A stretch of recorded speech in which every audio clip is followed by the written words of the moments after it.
ప్రక్షాళన గావించెదా ఇక్కడ నుంచే శ్రీవారి వైభవాన్ని ప్రపంచానికి చూపెదా గతం తాలూకు చేదులన్నింటికి చెక్ పెట్టి భక్త కోటికి తీపి కబురు అందించేదా అంటున్నారు ఏపీ సీఎం చంద్రబాబు. తిరుమల పవిత్రతను చెడగొట్టే పనులు ఎవరు చేసినా సహించేది లేదు అని హెచ్చరిస్తూనే ప్రపంచం నలుమూలలకు శ్రీవారి నామామృతాన్ని విస్తరిస్తామని చెబుతున్నారు. ఇంతకీ తిరుమలను విశ్వవ్యాపితం చేసేందుకు ఏపీ సీఎం ఎలాంటి ప్రణాళిక రూపొందించారు? తిరుమల వ్యాపార కేంద్రం కాదు, భక్తి కోటిని రక్షించే ఆధ్యాత్మిక క్షేత్రం. 24 క్లేమోర్ మైన్స్ బ్లాస్ట్ చేసిన తర్వాత ఇది తప్పించుకునే అవకాశం లేదు. ఒక్క వెంకటేశ్వర స్వామి మహిమ ఉంటే తప్ప. 7 కొండలంటే పవిత్ర పుణ్యస్థలం. అపవిత్రం చేస్తే ఊరుకునేది లేదు.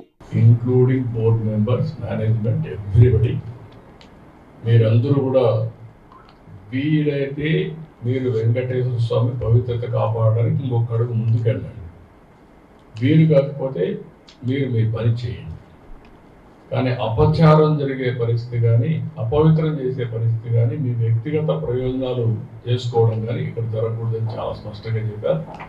దాని ప్రకారం వర్కౌట్ అందరికీ విజ్ఞప్తి చేస్తున్నా.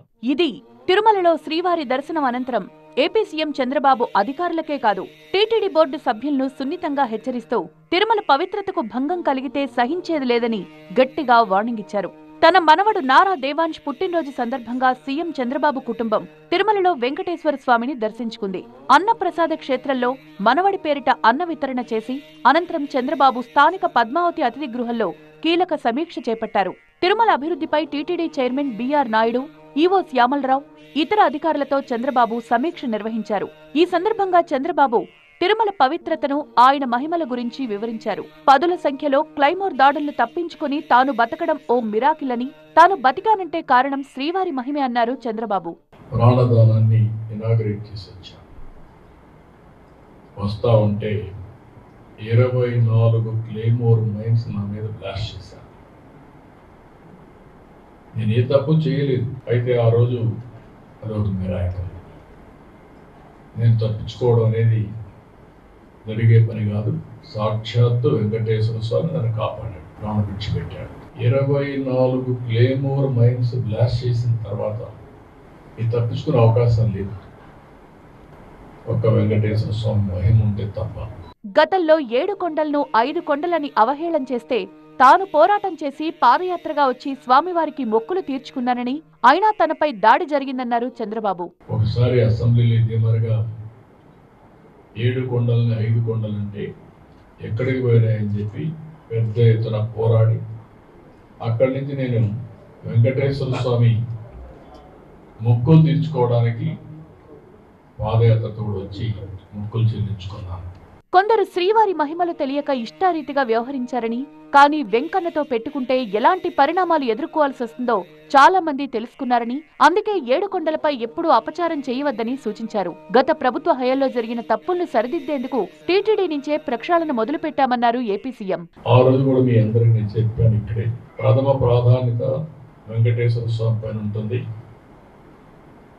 ఏదైతే క్లీనినెస్ ఇక్కడి నుంచి ప్రక్షాళన వెంకటేశ్వర స్వామి టెంపుల్ నుంచి చేస్తానని చెప్పి దేవుని రుణం తెచ్చుకోవడానికి, అదే సమయంలో రాష్ట్రాన్ని పునర్నిర్మాణం చేయడానికి అంకితో పనిచేస్తానని చెప్పాను. చెప్పినట్టే ఫస్ట్ అపాయింట్మెంట్ నేను ఇచ్చింది శ్యామలరావు ఇచ్చాను. అక్కడి నుంచి ప్రక్షాళన స్టార్ట్ అయింది. తిరుమల వ్యాపార కేంద్రంగా చూసేవారిని హెచ్చరించారు ఏపీ సీఎం చంద్రబాబు. గత ప్రభుత్వంలో ఇష్టారీతిగా ప్రైవేట్ వ్యక్తులకు తిరుమల పవిత్రతను దెబ్బతీసే కొన్ని వ్యాపారాలకు అనుమతులిచ్చారని, 7 కొండలను ఆనుకుని ముంతాజ్ హోటల్కు అనుమతిచ్చారని, ఆ పర్మిషన్లన్నింటినీ రద్దు చేస్తున్నామన్నారు ఏపీ సీఎం.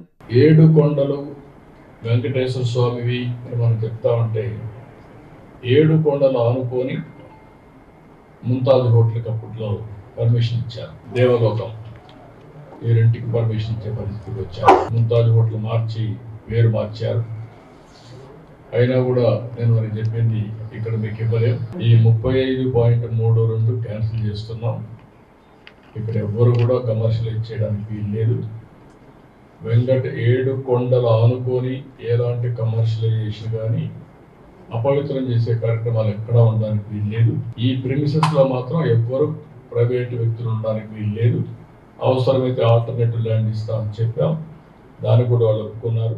ప్రపంచవ్యాప్తంగా హిందువులు ఎక్కువగా ఉన్న చోట ఆలయాలు నిర్మించేందుకు ప్రత్యేక ట్రస్ట్ ఏర్పాటు చేస్తున్నామన్నారు. దేశంలో ఉండే అన్ని రాజధానుల్లో వెంకటేశ్వర స్వామి దేవాలయం కట్టాలనేది ఒక నిర్ణయం, ఒక సంకల్పం చేశాం.